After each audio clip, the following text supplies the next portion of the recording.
Good. Okay. So testing. Is that working? Yep. How about if I'm speaking like this? Yeah. Great. A little bit louder. Where's the volume button? Oh, that's down there. Okay.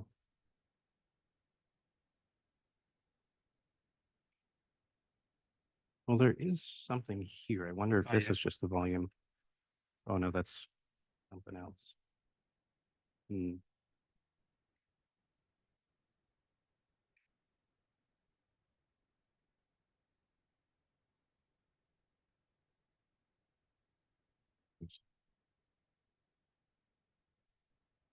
Is the volume okay now? Not sure if we found that button yet. Sure, how to turn the remote. It's not on that remote control.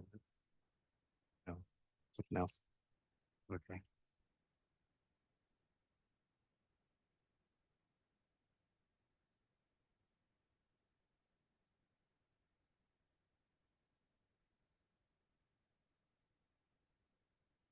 Let's see if this works.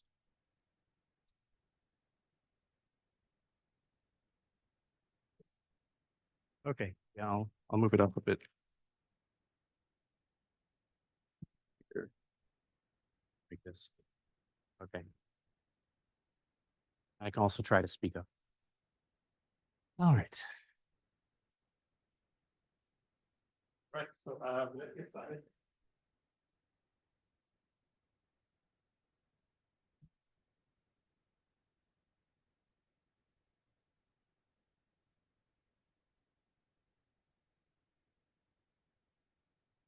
One, two.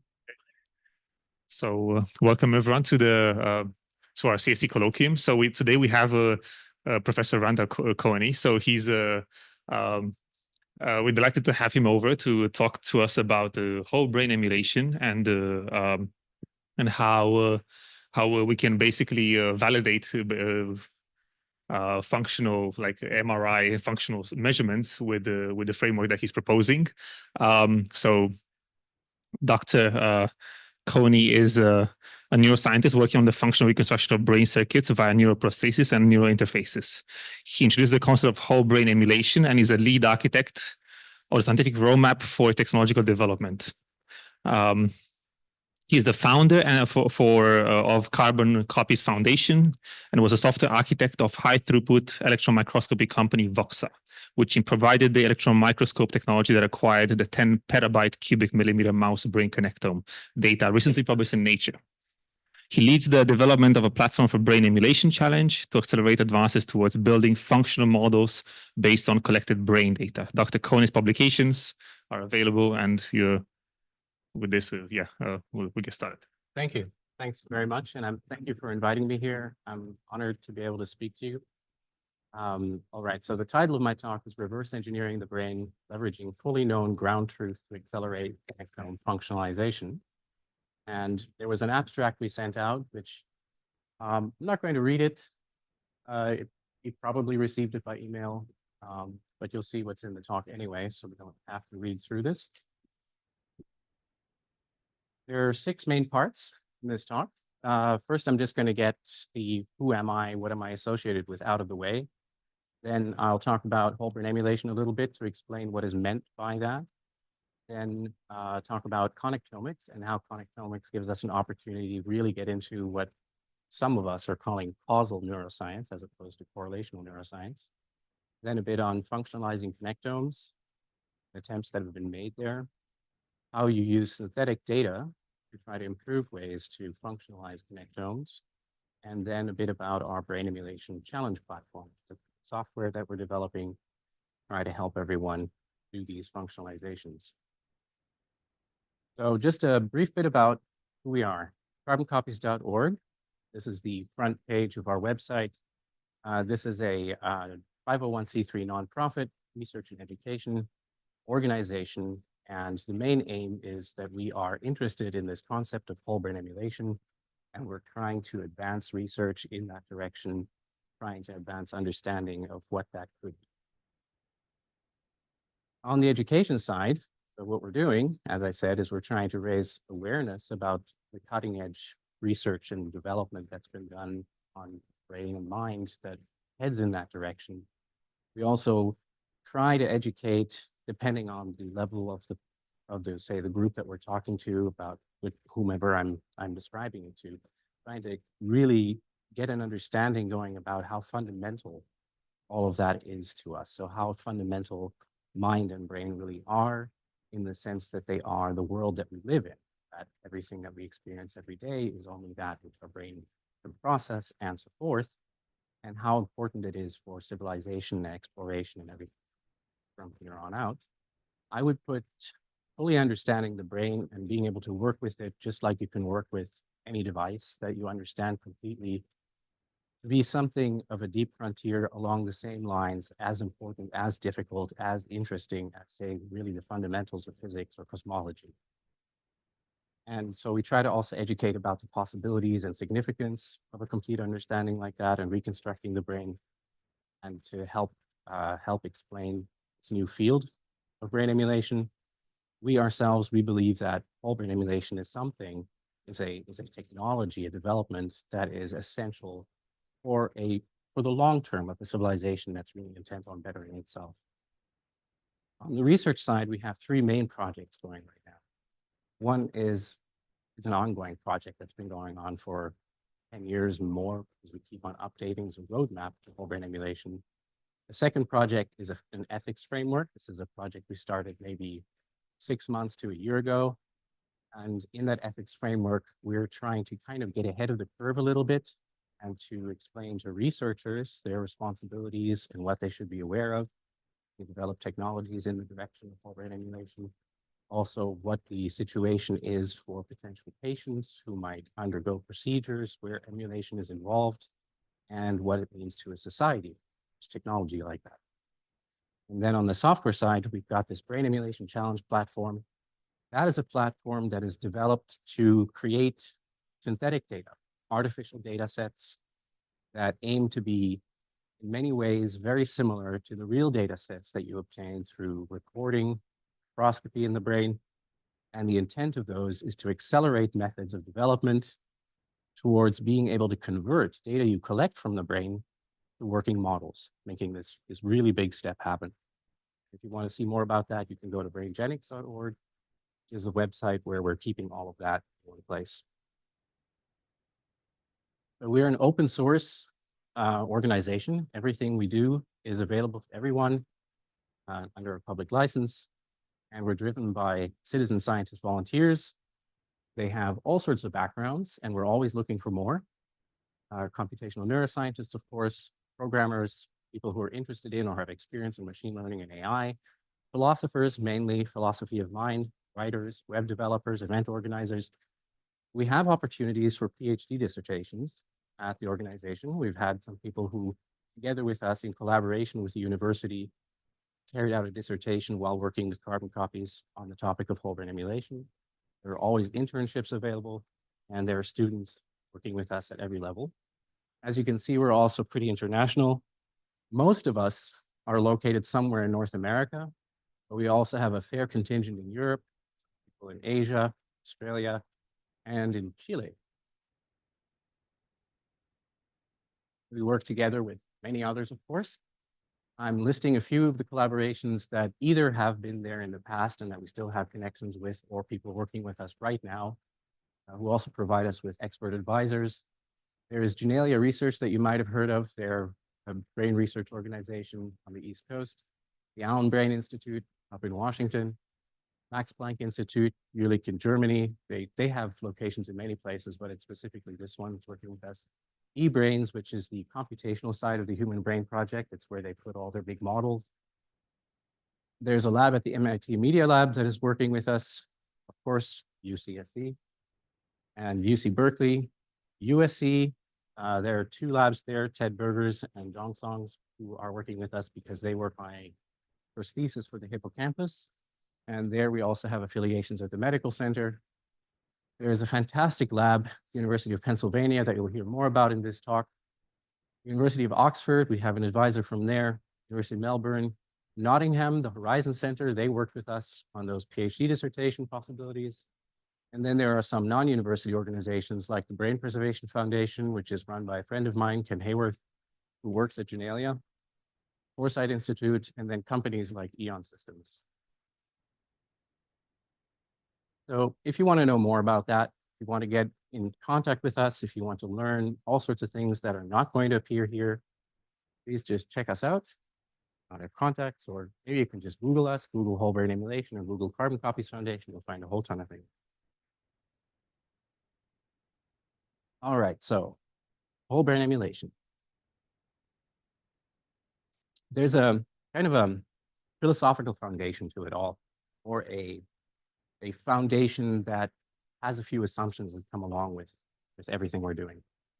And for one thing, we try to understand what the brain is and what it isn't. In other words, we try to understand its limitations, but also its purpose. And for that purpose, if you look at it, one thing we can say is, well, it was evolved to coordinate the body. We can also say it's evolved to model our world and to model ourselves. So what we're perceiving is a model that the brain is generating that gives us the world and gives us ourselves. And we try to identify where we are in that world, perhaps by noticing which things we can control. So it's not really about all of reality. The brain never shows us all of reality. It shows us that which it can process, that which it receives information about. It's purposeful and it's also very powerful. Probably still one of the most powerful computing systems that we know of. Then we make a distinction between simulation and emulation. So this is, I'm telling you this just so that you understand why we use the term whole brain emulation. Simulations are mathematical abstractions. It's when you're trying to explain something, you're trying to describe a thing in the world, and you use an approximation that you think is appropriate, what you're trying to describe. And emulation is a little different. It's not just a mathematical abstraction. It is something that is very purpose specific, and it's usually a re-implementation of some sort.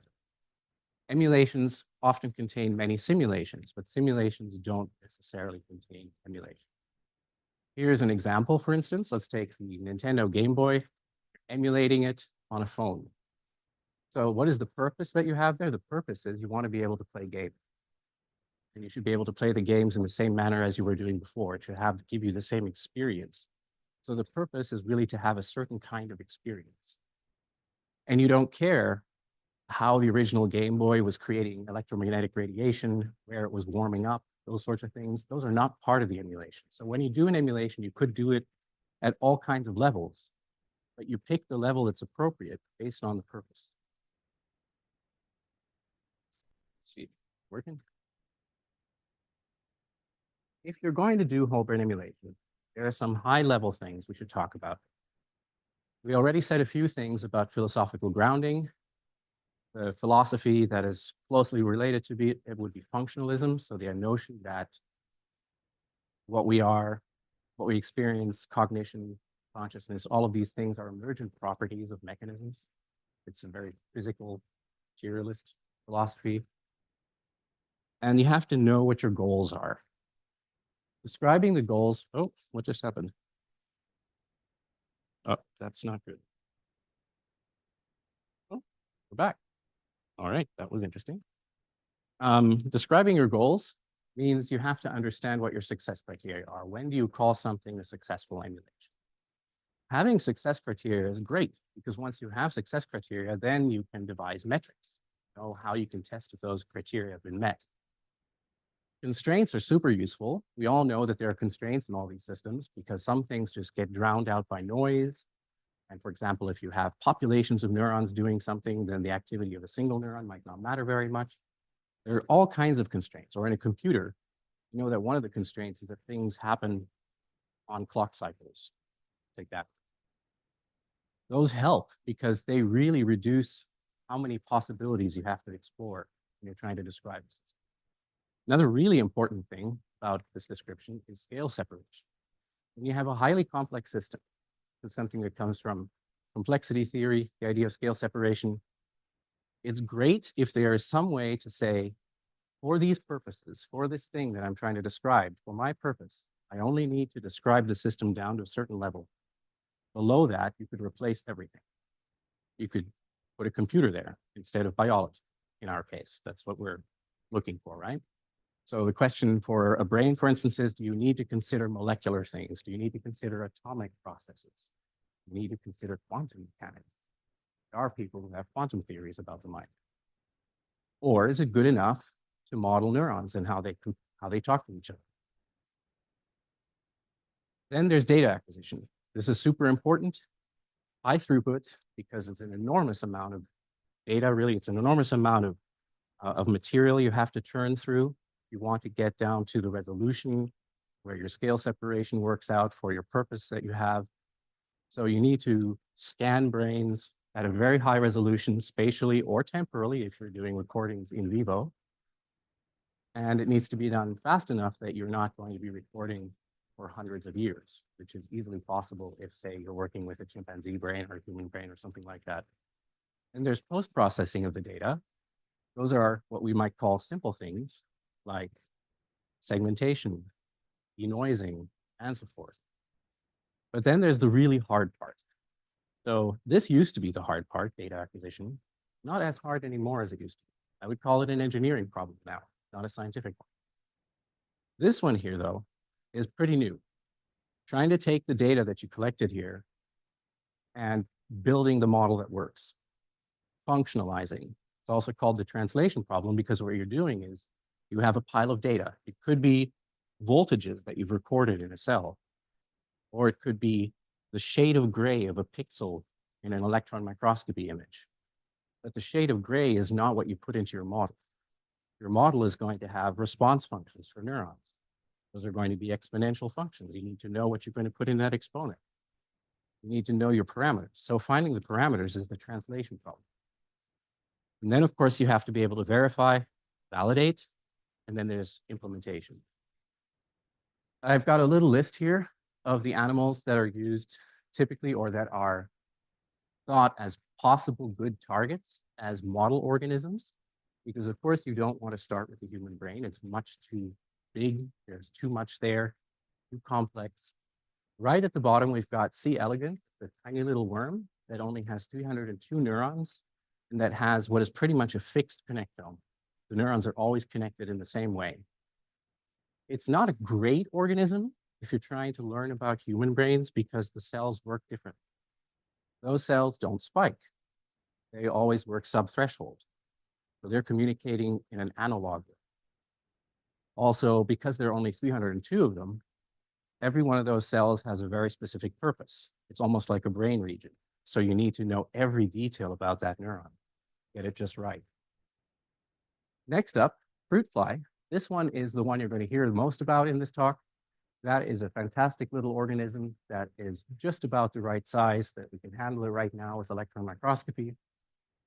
The honeybee is a good target as well, but not as well known, not as well understood. Zebrafish larvae are great because they're transparent. That means you can use techniques like calcium imaging or voltage imaging, where you can see through the specimen and watch neurons activate as the zebrafish doing things while it's alive. Then here's the mammal, the set of mammals. We've got the Etruscan shrew, which is the smallest mammal. Mouse is very well studied. And the reason is because we have an enormous number of tools with the mouse. We have genetic gene lines that are specifically developed so that you can make certain cells light up when they activate, they luminesce. And there are all kinds of other wonderful tools with the mouse. Rat, of course. A lot of scientists are now interested in using marmoset. Just fun, marmoset. They're cute, aren't they? And then there's the macaque. Of course, macaque is often used in neuroscience, chimpanzee, and then human. And you can see how those neuron numbers start to add up until you get to 86 billion. Take a little sip of coffee. Okay, very quickly, things you would do if you're going to do a whole brain emulation. First thing you do is you collect your validation data. Probably do that first because that data is probably data that you want to get from the living person or animal. It's something that you have to do beforehand, especially if the technique you're using for the big data collection is something you do post-mortem. Then there's sample preparation. And depending on whether you're carrying out the remaining process right away, or if you're going to be storing the sample for a long time, it's a different type of sample preparation.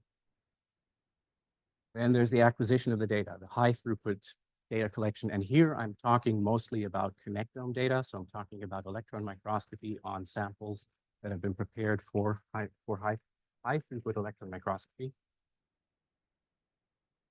Then you decide how you're going to go about your modeling. You have to pick the right type of architecture. And this is where constraints already become very important. So you understand what types of activity matter and which ones don't, which types of noise do you have to care about, which ones don't you, and so forth. So you pick something. For example, you could pick a compartmental model. That's where you describe a neuron that has a couple of dendrites coming out here as compartments, each of which is basically a little electric circuit. And then you measure to see how thick is that dendrite to determine what is the capacitance, what is the resistance of that circuit, something like that. You might be building a network model, and there are many other things you have to select. After you've done that, this is the point where you start doing this thing called system identification, where you're trying to describe your system, the model that you've chosen to build, using the data you've collected. So this is where functionalization and translation comes in. I already just mentioned that, but you have to get into it. But for example, what you're modeling might be described by something like this. There's equations here for your circuit. And then somehow, from measurements that you're making here, or other bits of information, you have to fill that in. You have to figure out what those parameters are supposed to be. And then ultimately, verification and validation. And there you go. All right, so connectomics, causal neuroscience. So let me say something about most of neuroscience right now and up to now. I'm calling it correlational, and so do the scientists like Konrad Korting, I'll talk about him a bit in a second, who are looking beyond what most of neuroscience has done so far and trying to get to this causal neuroscience. Neuroscience is mostly correlational in the sense that the studies are set up to test correlations. And MRI studies are a very frequent example of that. We could get into all sorts of critiques that are out there about papers that currently exist in MRI. I'm not going to do that right now. So a typical process in neuroscience is something like this. You start off with some basis of knowledge. You've got prior literature, or you've seen something before in an experiment, and because of that, you have some idea, a hypothesis. You're thinking, you know what? I think the cells in area X, or these cells over here, are involved in this behavior Y some way. Or maybe your hypothesis is more complicated. Maybe it's something like cells in X talk to cells in Y, talk to cells in Z, and that causes behavior A, or whatever. So you set up an experiment where you're going to carry out some type of manipulation on this wonderful creature here. And then you record. And then after you've recorded and you look at that data, you discard or modify or keep your hypothesis. Right? So now you've made this correlation between X and Y, or you've discarded that correlation, or you have something to say about it. But let's look at the problem of whole brain emulation and even simpler things like just understanding what a particular circuit in the brain does, or how you get to, say, perception or something more elusive in cognition, like, say, consciousness. Could a neuroscientist understand a microprocessor? So this is a question that Jonas and Korting wrote about back in 2017, and they are also very much pushing right now the move towards using connectomics as a basis for the type of work that we're doing and something similar. Let's assume that you're using the same method. Here's the anatomy of the microprocessor. This is the 6502, very well-known processor. And here you've got, just as an example, just to compare, as a diagram of the primate visual system. There are many different diagrams for that, but this is one way of describing it. Let's assume that you have that. So you've got your anatomical description that identifies different regions. You have prior observed interactions, you make a hypothesis, and then you set up a study. Now your study is going to be something like, we want to record from certain components here. It's like, say, set of transistors. Have a behavior, for example, a program or a game. And then there's a manipulation. You might carry out a lesion study as you would do in neuroscience, but in this case, a lesion is you break transistor or turn it off, or maybe you give the transistor a voltage so that it's doing something it's not supposed to do. Before we dive into what the problems might be, what would be a satisfactory understanding of a microprocessor? This is related to what would be a satisfactory understanding of a brain. A satisfactory understanding means that you don't just understand the system, or at least to me, a satisfactory understanding would be not just trying to understand it at one level, not just having a description of different parts of the system and how they work with each other, but you want to have many levels of description. So here, for example, you've got this adder. It's one thing that you might find in there described at a lower level. Here you can describe it as logic, or you can get all the way down into the silicon. These things, these different levels, it might be useful for different reasons. So you might decide that you're going to work at one level, and that's where you're going to describe what's going on. You might use this one here, for instance, if you're thinking about programs. But what you don't want in your understanding is you don't want that your hypothesis, that your model, your theories about how this all works, that they work at this level, but then they break at the next. So the levels of description that you're using, what you're learning, your understanding has to carry through. It has to be something you can follow all the way through the levels. Okay, so here's what you might do if you try to get the connectome of this processor here. You put it under a microscope, you look at it, here you have an image. You can see all the parts that are there, draw them out. This is so similar to what you see in the connectome of the brain in a sense. I mean, you'll see it in a moment. There's so many similarities. Then you can take a closer look at some part here and say, oh, look at that. This looks like it's a transistor.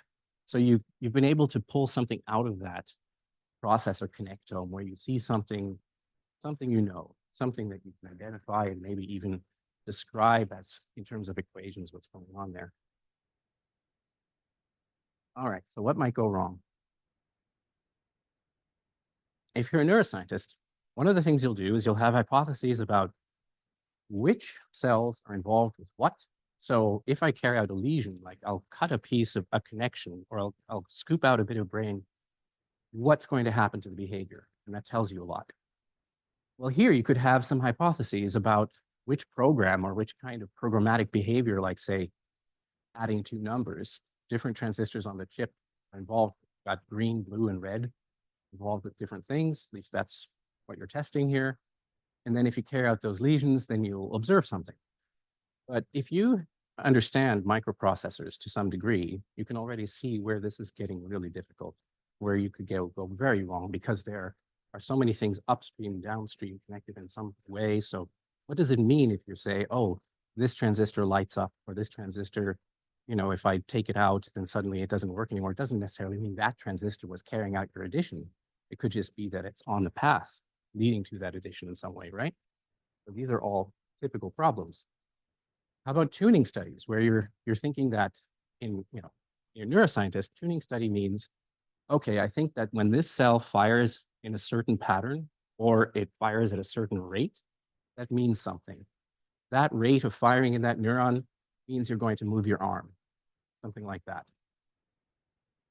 Well, in transistors, you could do the same thing. You could look at high and low voltages, and you could have some idea that you're looking at a particular tuning there, that you see a certain sequence of high or low or pattern, that means something. But again, you can imagine how easy it is to be misled, thinking that looking at the tuning of that particular transistor really means something. So here, how about meaning? One of the things that we do in neuroscience is that we say things like a memory engram is a pattern of cells that fire together, an attractor. Neurons that all fire as a pattern. So this pattern means I saw a car, or this is a memory of a car, and here's a memory of my grandmother. But they're just neurons. It's a pattern of neurons. Why do they mean anything? You could just swap that and say, now this is a car, and this is my grandmother. Why is it in a particular way, not another way? And here, trying to do the same thing, you've got these games like Pitfall, Donkey Kong, Space Invaders. You're looking at patterns of activity on 3,510 transistors, and you're trying to discern meaning from that. Why are you seeing certain transistors light up and not others? This would be even worse if you're looking at RAM, where say you have an operating system that is constantly allocating programs in different parts of the RAM. So what does it mean if you're seeing it light up here one day, over there next day? It can be really confusing. And it's because patterns themselves don't have any meaning without context. Like those neurons firing for your grandmother, they don't mean that that's your grandmother. They only mean that's your grandmother if you know the decoder downstream that's using that pattern and the associations with other patterns. And then with things like saying something like, oh, hi, grandmother, those sorts of things. It's only in connection, only in the context of the whole that these parts have meaning. All right, so enabling causal neuroscience.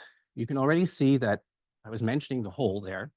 What you really want is a full connectome. You want the whole, or at least enough of the whole to be available that you can trace what's going on all the way through. Because then you can understand meaning by looking at how things relate to other things. And you can also see what's firing first, what comes next, fourth. So what you want is a full connectome. You want a detailed circuit reconstruction, high level of detail, and you want to be able to trace things all the way from sensory input into mental or cognitive processing, how that's being influenced by memory or how things are being stored in memory, how this affects your experience, or your experience might be affecting what you're processing, intrinsic drives, and then behavioral output. So you've got this whole chain going on. All right. So here's an example of high throughput, large scale microscopy. This is data from the FLY at Genelia Research. One of the big milestones that was recently achieved is that they finally published the whole fly brain. So that's the brain of one particular fly, not a whole bunch of different flies. One fly scanned completely.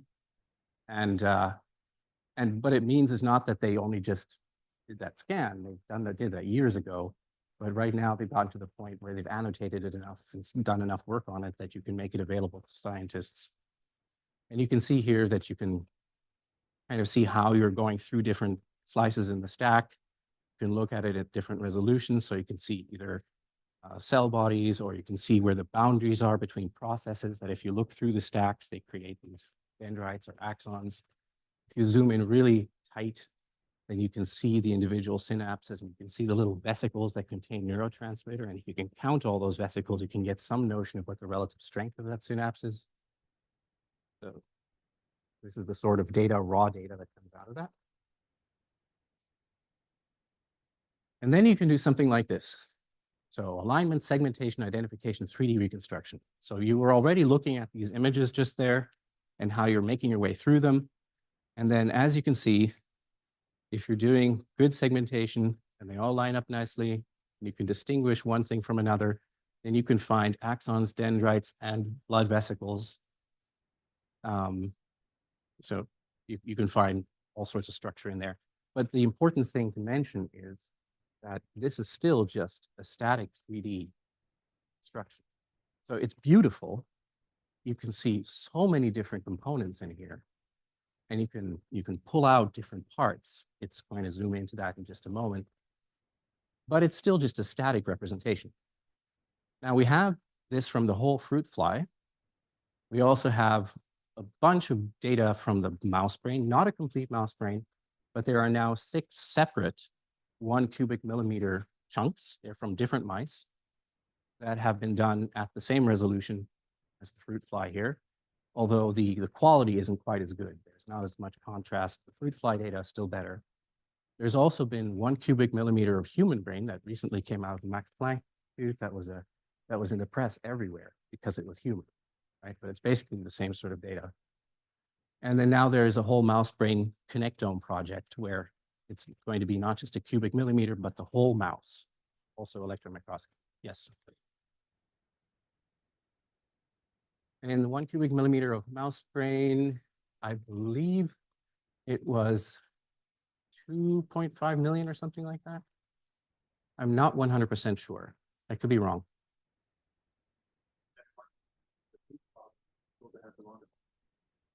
Yeah, it has 140,000. That's right. Yeah. I believe so. Yeah. Yeah. I'm sorry to interrupt. Can you please repeat the question? We cannot hear it on Zoom. The question asked was how many neurons were in the cubic mouse millimeter. Cool, thanks. Sorry, cubic millimeter of mouse. It's not a cubic mouse. That would be a very interesting mouse. All right, so just summarizing a little bit, to get to a proof of concept, you've got your data. You need to create your static connectome data there, and you identify cell types. Then there's the translation to a working dynamic model, and then you need to do validation. All right, let's see some examples of attempts to functionalize. This is a very brand new piece of science, a very new area. There isn't that much. There was some prior work in trying to do reconstructions of just single cells and to have a functionalized version of them that was a good representation of how, for example, pyramidal cell fires, et cetera. But there are only a few studies from maybe a handful of labs right now working on functionalizing the kind of data that we just saw. And to functionalize, what you can do is you can look at, obviously, the shape of what you got. That is something very useful to identify, is this a pyramidal neuron? Is it an interneuron of some kind? What type of neuron you're looking at? But you can also use information like location. Where in the brain did you find this? What is it likely to be? So if you have multiple things that have a similar shape, well, where did I find it? What could it possibly be?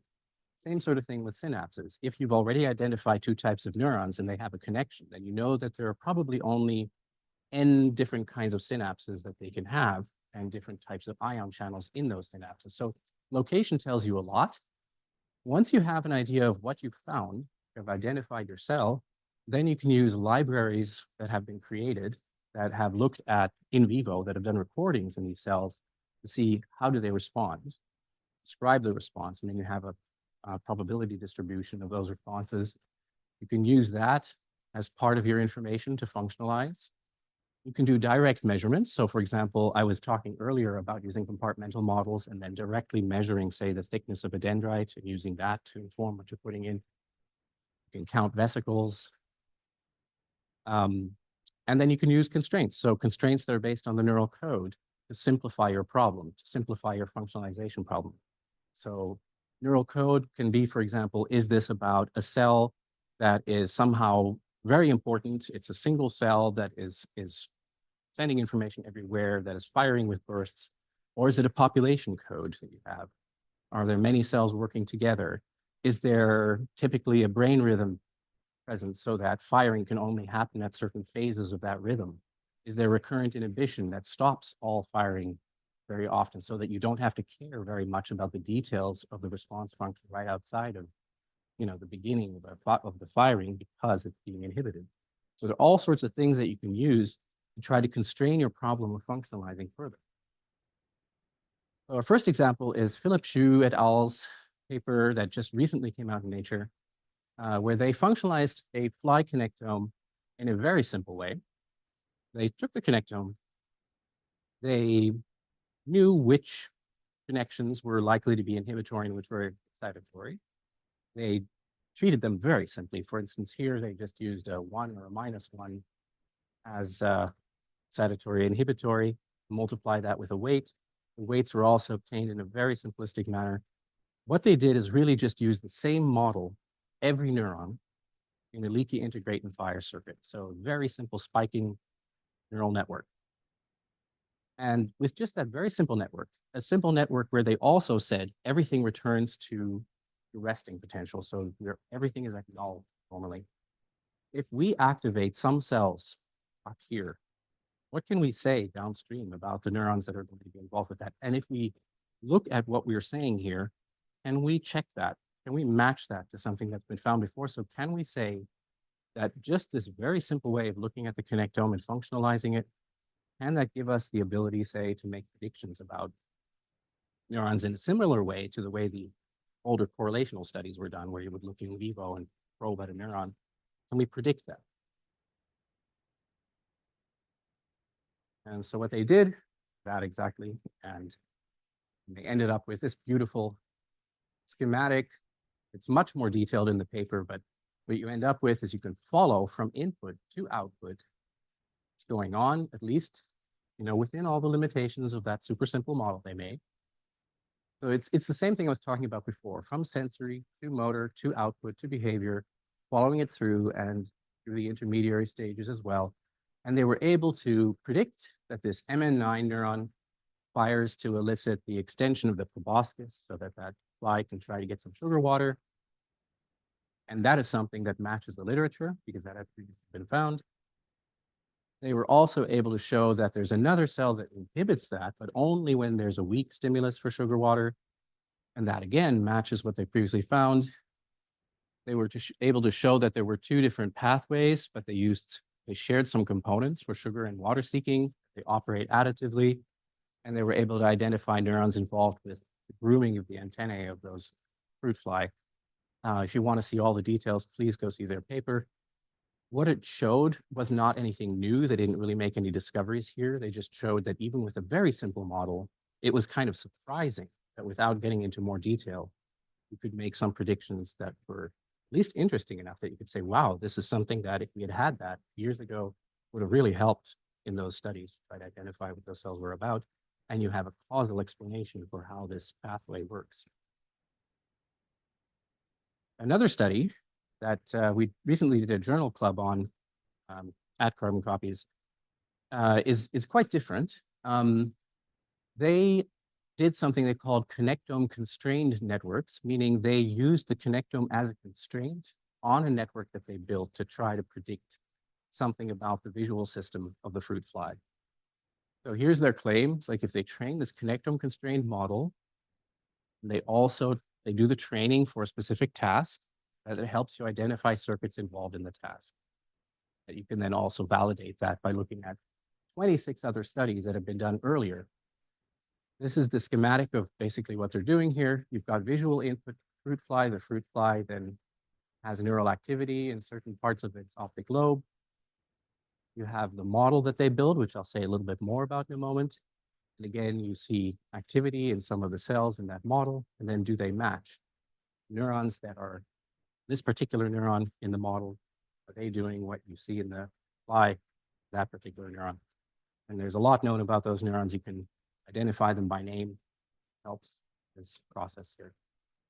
This is a very busy slide. I won't get into all of it, but what you have here is you've got their connectome. This connectome, as you can see, you've got all the different cells on the side here and again here, and it tells you what's connected with what.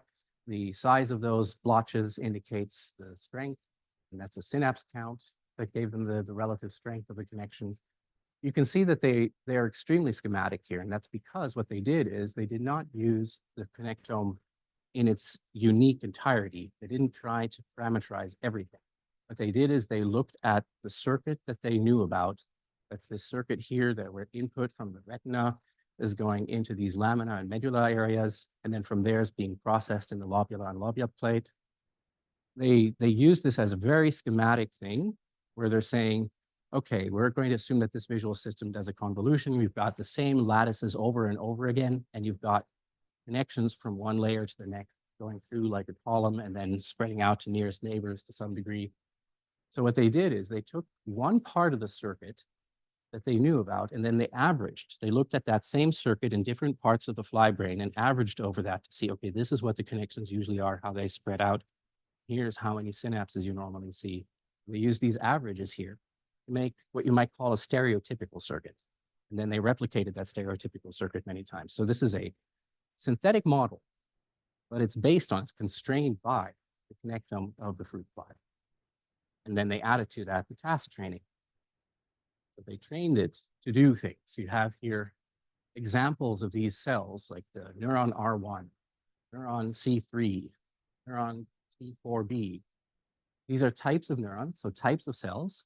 And the same cell, the same type of cell occurs many times in a lattice. You can see that the lattice spacing here is a bit different than in this cell type. So R6 is a cell type, not a single cell. And then you have visual input coming in, and then you can identify that some of the cells are responding to contrast changes and some of them to motion, some of them to both of them combined.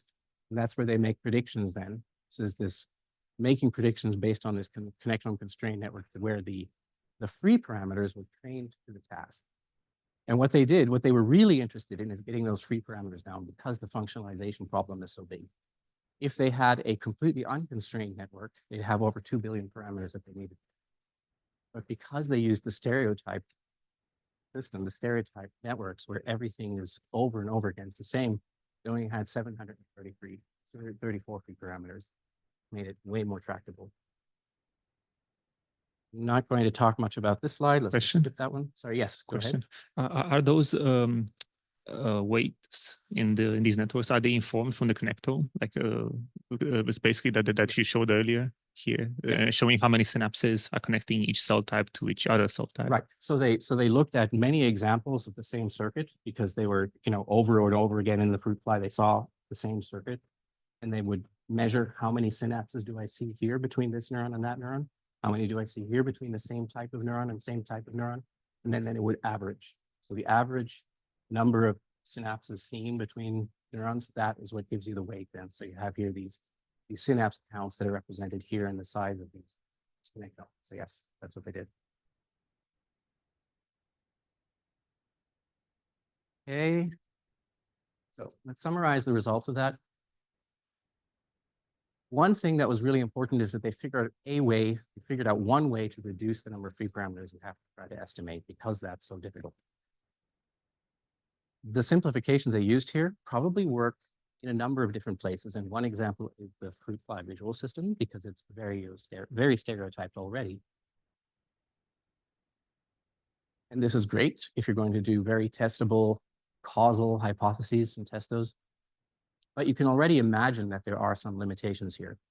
So one thing that they found was very important. They did some comparisons on artificial networks where they tried to use the same method. That sparsity is very important. A sparse system is much easier to work with for this. It's very important that you indeed have convolutional homogeneity, that you can have these stereotype subcircuits. And if you have a region of the brain where there is more training, more learning, more specialization going on, then you might not have that.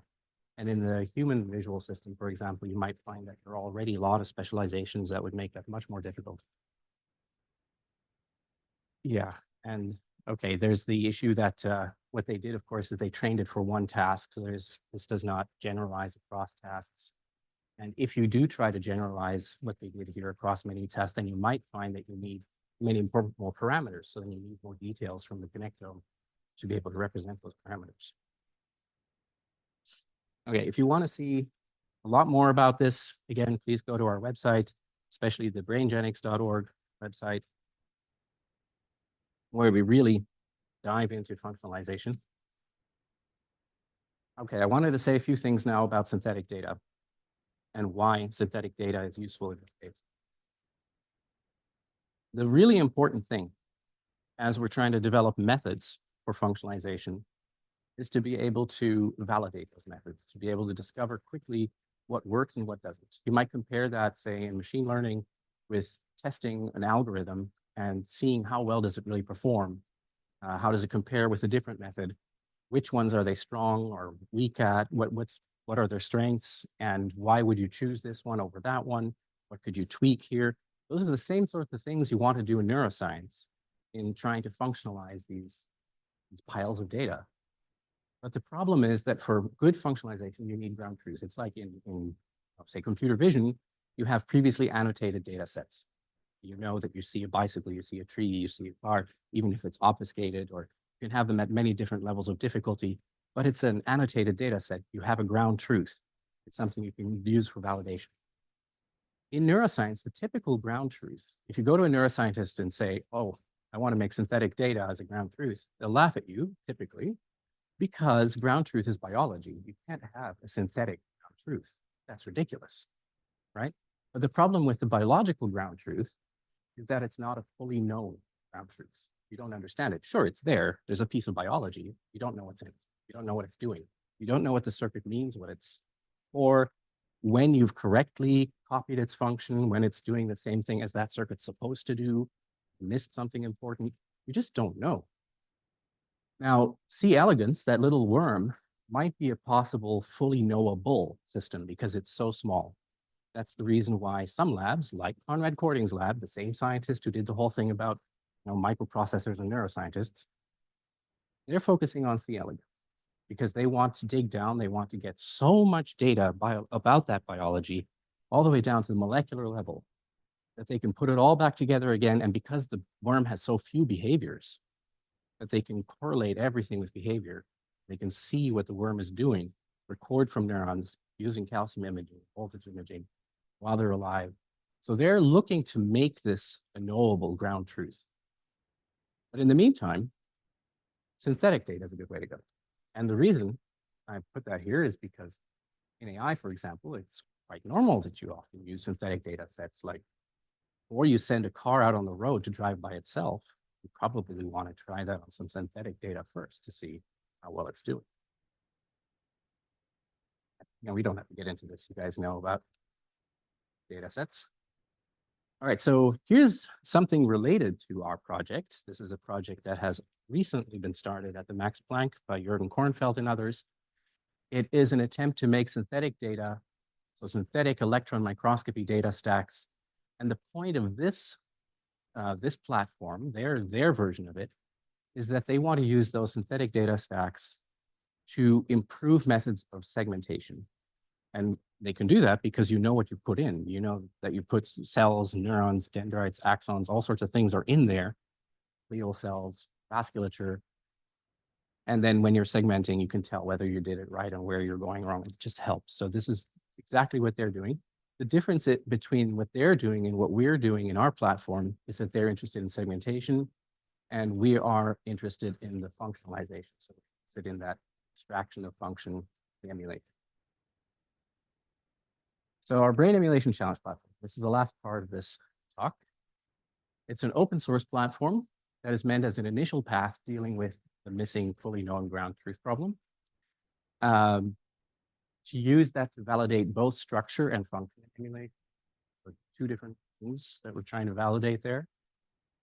And we invite everybody, researchers at university or anywhere, to participate. So we want everyone to use our platform as a way to help develop their methods, but also then, of course, to critique our platform, to improve the platform and so forth. Everything is a one big iterative cycle. We aim to have competitions, and everyone gets back a detailed error report telling them exactly where their attempt at emulation went wrong, so that it helps improve what we're doing. So the improvement loop we're trying to get here is this. You begin with collected data. You end up making your static reconstruction. There's been so much work on this. It's not perfect yet. There's a lot of human proofreading that happens to identify cells and ion channels and synapses and whatnot. That is still cumbersome, but it's, you know, it's really good. Then there's that translation step, build a dynamic model. And then what we want is to be able to give you really good verification and validation. So this is really what it's all about. Getting that back, prove your methods, and so forth, and so forth. There's an equivalent to this improvement loop. If you look at, say, machine learning or AI or computer vision, they all have loops like this. And our brain emulation challenge is like this. So you start off with some intended function. We like to aim for systems that carry out a task that is related to something that is cognitively relevant, because then we know we're talking about a level that we most care about. Because so, for instance, I don't know which synapse is firing right now. I don't know which ion channels are firing. Personally, I don't care too much about that. I care about the cognitive function. I care about being able to remember things, being able to retrieve memories, being able to recognize people, have certain interests, all that sort of thing. So cognitive functions are really the key. So we want systems that have some kind of cognitive function. Maybe they can remember something or do something else.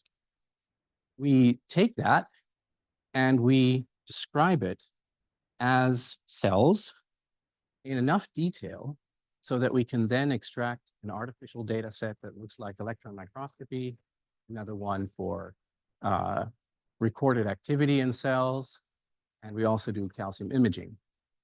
So we provide these data stacks. Now, this is what the brain emulation challenge makes available as the data for the competition, data that anyone can get. They get that data stack. They do not get to see this, the ground truth system.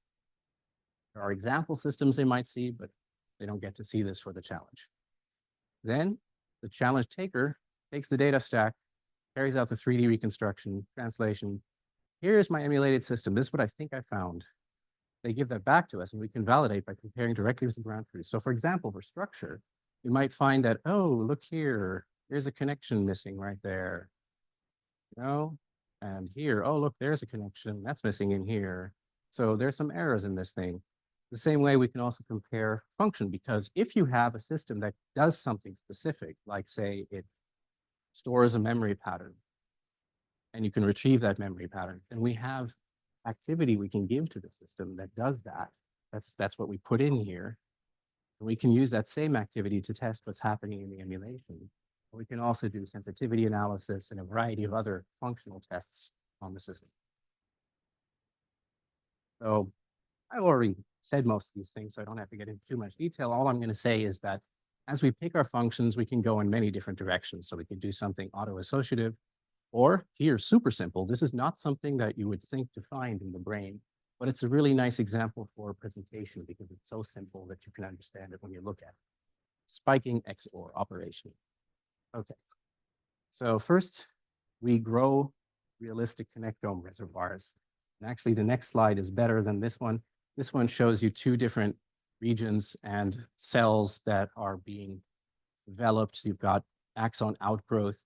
This is all based on a platform called NetMorph that was published back in 2009. And that platform describes how growth cones on axons and dendrites work. And so that you can develop cells. And by tweaking parameters, all sorts of parameters about elongation, branching, and so forth, you can develop neurons that look like pyramidal cells, or stellate cells, or chandelier cells, all kinds of other types of neurons. And in any case, if we put them all together into populations here, we can make layers. We can have those layers connect with one another, find places where the synapses might be. This is just another quick video of outgrowth of cells between 3 different layers. You end up with, oops, that wasn't meant to happen yet. Back here. This is the one. On.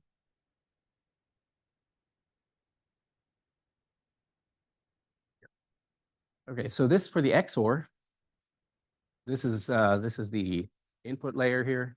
Then you've got 2 layers in the middle. You've got one that is excitatory and one that's inhibitory. And then you've got an output layer. I could describe how using reservoirs of excitatory, inhibitory neurons, and then having those layers there, how that can give you a spiking XOR.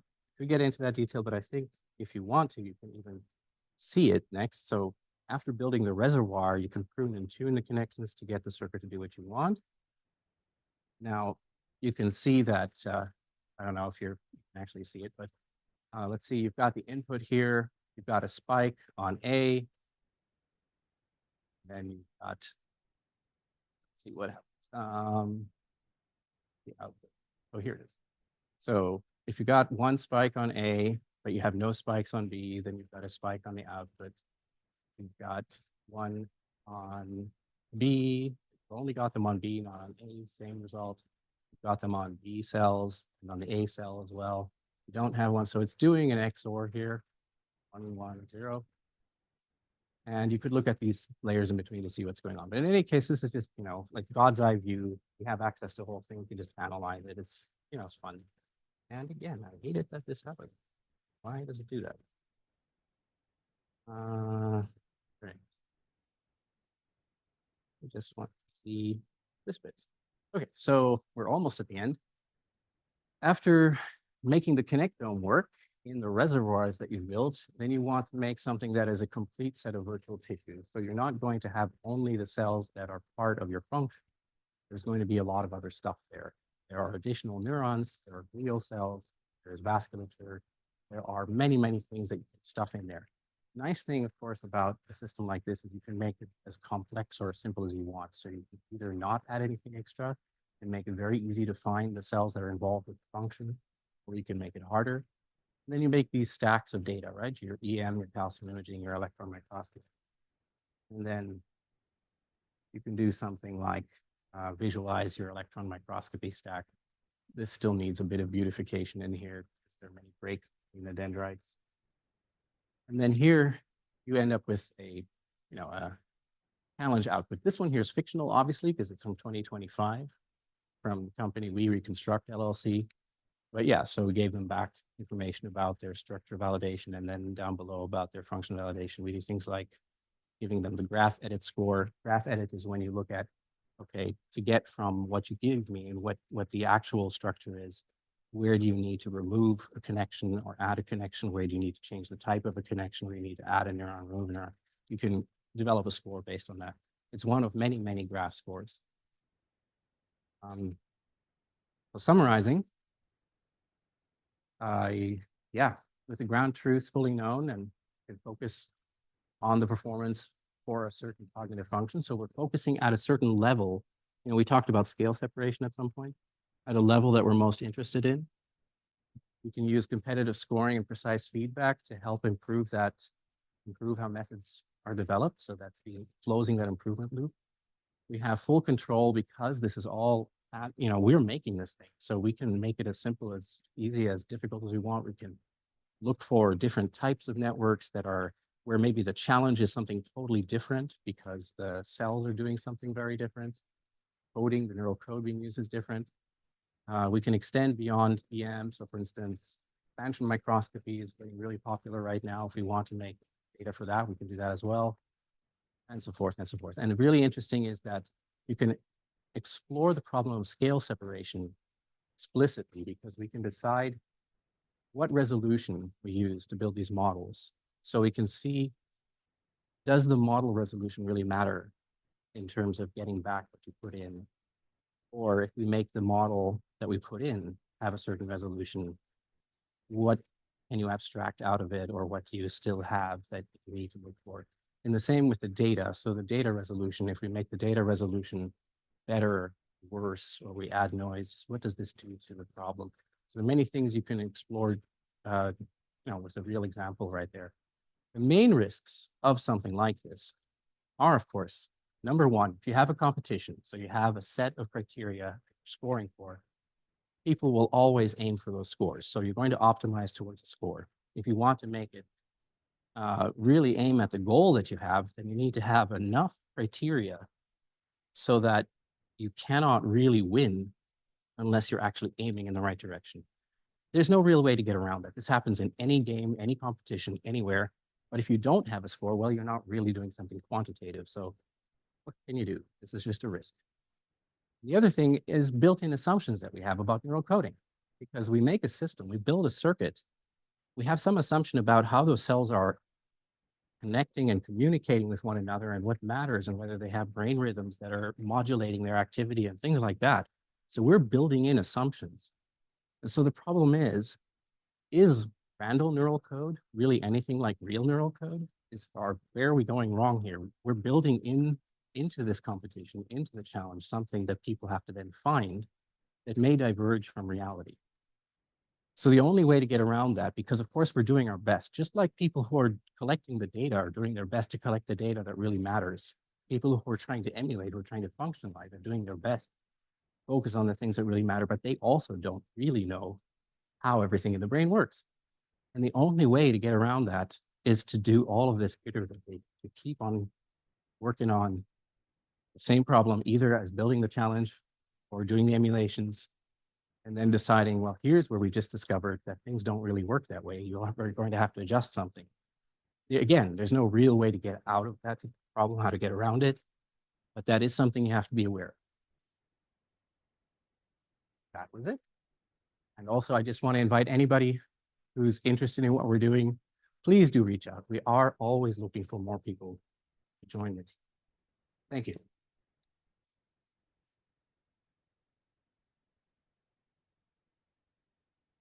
Thank you so much, Randal, for the talk. Do we have any questions?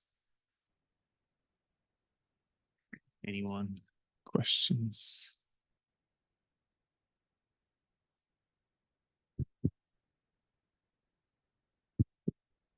Great talk. I really enjoyed it, but I had some questions about what do you think the importance of cell types can be for computation in the brain? And also, how would you define, or what would be the data modality that you think it's most important to describe cell type? Because as you said, you can go for location in the brain. There's single cell transcriptomics. You can also go for electrophysiology measurements to define the cell type. So I was just wondering if you think that there's a more important cell type classification for computations that can be, yeah. So cell types, even just classifying cell types in a variety of different ways. And so the original way that cell types were classified, say when you go back to early studies, we're looking at cells they found, is largely on the appearance of a cell. So it's something where you can say, oh, this looks like a chandelier, so this is a chandelier cell. Looks like a pyramid, it's a pyramidal cell. So you've got your cell types there. To me, what matters about a cell type is what is the pattern of the connectivity that it makes? Which layers does it connect with? Which other types of cells? So where does it fit into a circuit? But also the synapses that it makes. What kinds of ion channels do they have? And why do I care about those? I care about those because ion channels have response functions of some sort. And the response function they have determines their temporal response. It determines whether they can fire and then have to wait a long time, return back to base levels, or whether they can fire very rapidly. It matters whether they're inhibitory and excitatory, of course. There are many things that are about the dynamics or about the architecture that I find are most important when you look at cell types. So if you're asking, do cell types matter? To me, that's the thing that matters because I care about function. I'm sure there are other things that one could care about. So for example, if you're interested in disease, then, you know, certain cells will be more likely to, for instance, die off in Alzheimer's or in Parkinson's than others. And that's going to matter. But this comes back to this whole question about emulation. You do it for a certain purpose. So I care about this aspect of cells, not about that aspect. I don't care about the patchwork that nature used to build the cells and what it's then subject to in terms of disease or not. Not necessarily. So that was part of your question is, what does it matter cell types and what do you care about in terms of cell types? What was the other part of the question? I think it was all related to that. Like, what do you think the modality that's the most important to get this information about the cell that's related to computation is? So in your answer, you already said that you think more that the electrophysiological features that depend on the ion channels are the most relevant. Yeah. Thank you. Questions?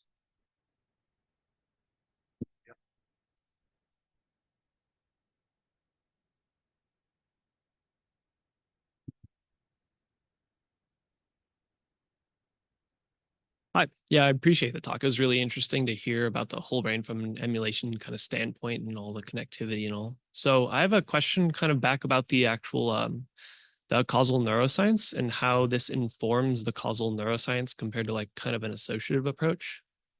So like how does this kind of close the loop and make it more causally informed, I guess? Okay, so I think that to be fair, there is never one study or one experiment or one way of doing things that is fully correlational or fully causal. You're always going to make some causal description, test some causality in some sense, and do some correlational work. In fact, you could say that at some level, when you get down to the description of the components you're using in these networks, these circuit networks that you're building, that once you get down to the lowest level, you're always working on basically a black box where you're just correlating what's happening input output. So that always happens at some level. I think the distinction that I'm making here between causal and correlational neuroscience is a neuroscience that largely depends on making statements and publications that say things like, we have found that this area is involved in, we have found that this neuron is involved with, that sort of statement, right? Rather than saying, here's our description of a mechanism that shows how this happens. Now, that's why I also said there's never usually, hardly ever, something that's completely just correlation or causation, because often there will be a description of some sort of mechanism or at least one mechanism, but not a full description of how something works. So the biggest change is a desire to have a very causal description. So a description with mechanisms at a scale where you can begin to follow the data that comes in to the behavior that goes out, and you're trying to describe exactly what's happening there. And again, this is a vague statement, because exactly could be determined at many different levels, right? I'm not sure if I'm explaining myself. well. Yeah, Is yeah. that give you an So answer? it Yeah. seems like also from having a kind of model fit and applied in some way with maybe system identification or something, you get to be able to see how mechanisms can happen that give you similar kind of answers as you would have gotten with that kind of experimental approach originally. So it kind of ties it all around. You could definitely close that loop. You can get the same. That's in fact what they're doing in these experiments, right? When you're seeing the study where they did the constrained, connectome constrained network, for example, and also Phillips Hue's network work, they ultimately then validated what they did and showed the value of their mechanistic explanation by comparing back to those correlational studies that were saying, oh, this neuron here seems to be involved in detecting changes in the lightness or darkness of whatever is being presented to the fruit fly or movement or something like that. This cell detects movement. And they were able to show, oh, yeah, okay, our circuit is showing how this cell detecting movement. But then there's that little bit, right? The how. It's not just it detects movement, but it detects movement because these other cells that we're detecting, either gradients going that way and gradients going that way, we're combining here and that got put together. So you get a description and explanation of what's going on beyond the correlational study. But it definitely, they use those studies then to validate their method. And then in the next step, you take the same method they used and you make a prediction for cells that you have not yet studied in vivo to see how they respond. So then you're trying to inform experimental studies where you go back to the living fruit fly, you record from a cell and say, hey, so was that true? Should we look over here? Should we look over there? Model says we should look over here. And then you can hopefully find what you're looking for. Perfect. Yeah, I appreciate it. Thank you. Any other questions? Michelle. I have a question actually. So imagine if tomorrow we have the ability to emulate an entire human brain, maybe on a supercomputer, maybe with like crazy parallelism and so on and so forth. What could that really give us? What can we do with that ability? What could you not do with that ability? So yeah. Well, the first thing, of course, that we were just talking about is understanding, right? A mechanistic, detailed causal understanding, so you can understand, okay, what is going on when you're thinking? What is going on when you're remembering? What is going on when you're feeling? What is going on when you're empathizing, when you're modeling someone else? These sorts of things, small things, big things, start to unravel that. So it's for learning, for science, obviously. Another thing you could do is you could learn about ways in which the brain is combining many different algorithms. So for example, memory in the brain is a process that goes through many stages and filters. And there are different types of memory. This is much more complicated than the sort of thing you typically see in memory in AI. So why is that? What does that give you? You might learn something about algorithms that you can use in AI by looking at the brain. You can also build devices. Say, for instance, if you have patients where they have a damaged hippocampus and they need a neuroprosthetic that can help them replace the function of the hippocampus that is essential to being able to form new episodic memories. That's the sort of thing you could help build using something like this reverse engineering. And in principle, you can go beyond that and say, well, at some point, if you can emulate a brain and you have a brain in a computer, that is another way of, say, existing. Say it's a new embodiment of that mind, right? So then you have a mind in a robot, or a mind in a spaceship, something. So it doesn't have to be a biology. You could take that all the way out to that future. You can imagine what does that have as all sorts of ancillary consequences.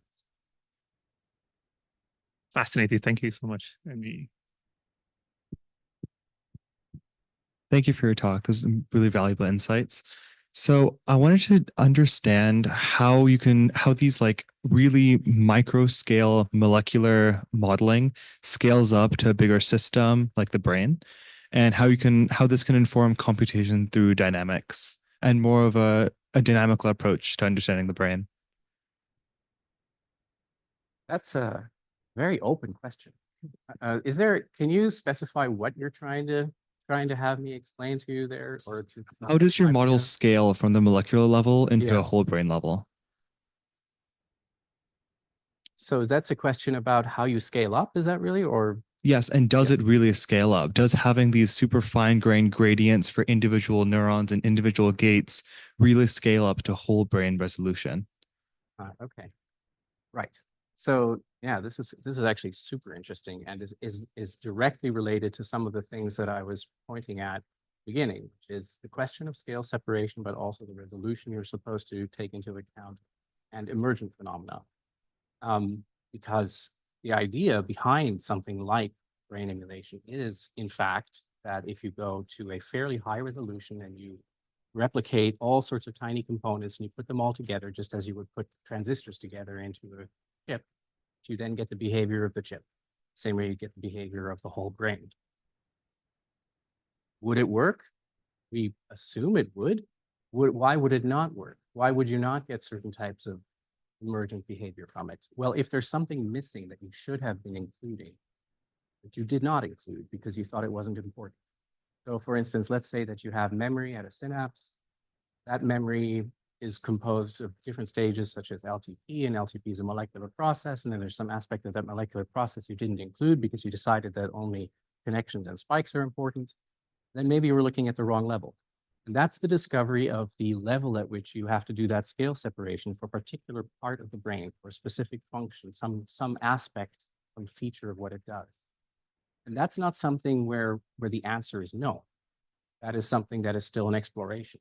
So that's why these types of platforms are meant to help explore where you would put that level of scale separation. But I should say, though, that's why I started off saying this is all based on a philosophy of functionalism, because the underlying idea is that, yes, you can do this reductionist approach where you, if you just look at the right pieces, if you include the right bits of information, it's like if you're trying to do reverse engineering of a computer chip. If you look at the right pieces and you put them together, you will get the combined behavior. You will get the emergent. There are all kinds of reasons why that might not work. And a really fundamental one would be if the functionalist philosophy behind it is just completely wrong, right? So it's worked so far. It's been something very helpful in science, but you know, might not be wrong. Okay, appreciate it. Thank you. Other questions? Okay, if you want to talk to Randal more, we have, I think he will be around for how long, or a few more hours? And yeah, I wasn't told how long or anything. Okay, I just said I'd be available. So we have a few slots open, I think still. You can email. And oh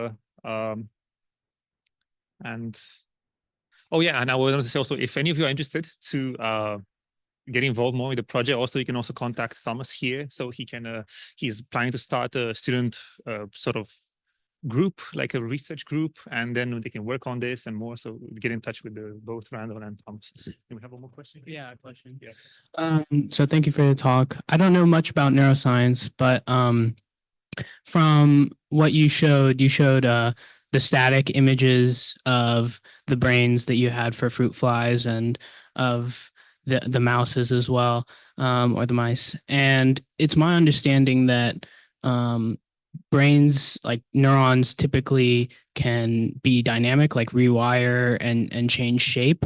And so how does that kind of complicate things versus like a computer chip, which is like static, right? Yeah, very much so. So of the many parameters that you have to functionalize, where you have to find the right values, they're not just parameters about the response function.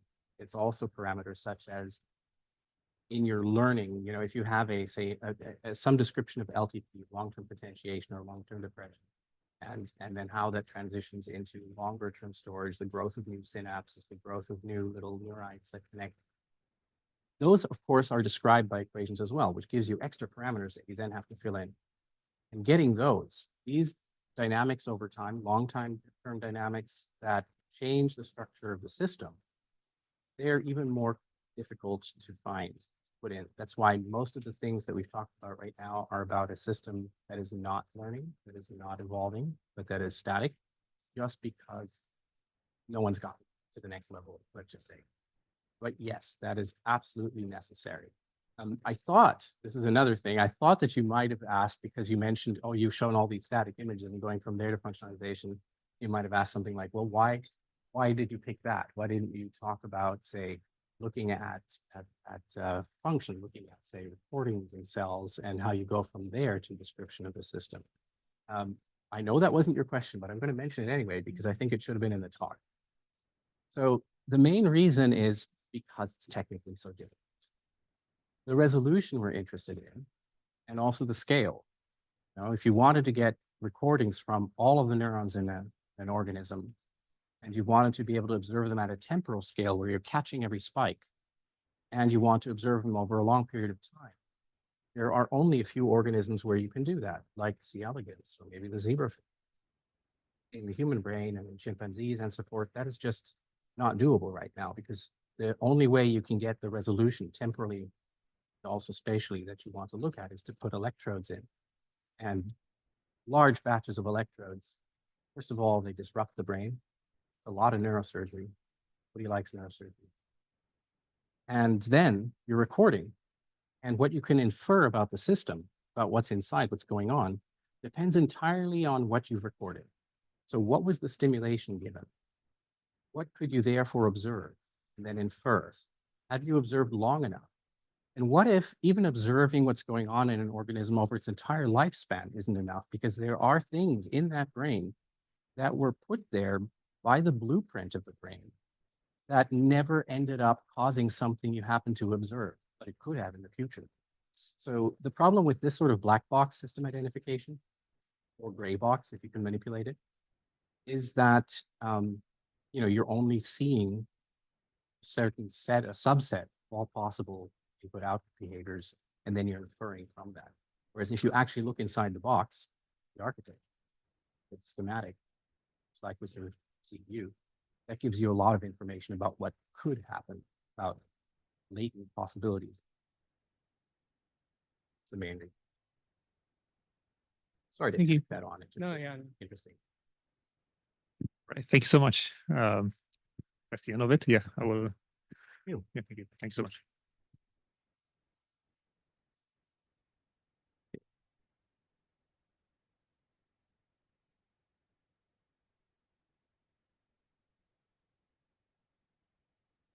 Really enjoyed it. I should not run away with this.